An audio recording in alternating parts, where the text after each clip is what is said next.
நம்ம புள்ள எல்லாத்துலயும் ஃபர்ஸ்டா பாஸ் பண்ணிட்டு இருக்கான். எந்த கண்ணை நான் நம்பவில்லை. உண்மை.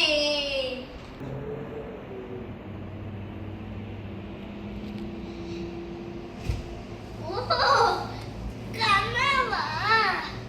நானும் அப்பாவும் எக்ஸாம் பேப்பருக்கு பார்த்துட்டு இருக்கோம். நீ என்ன கோட்டை விட்டு தூங்கிட்டு இருக்க?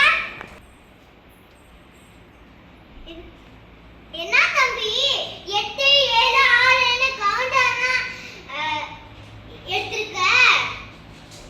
ஏங்க நம்ம பையன் வந்து ஒரே ஒரு சப்ஜெக்ட்ல மட்டும் பாஸ் ஆயிட்டான்.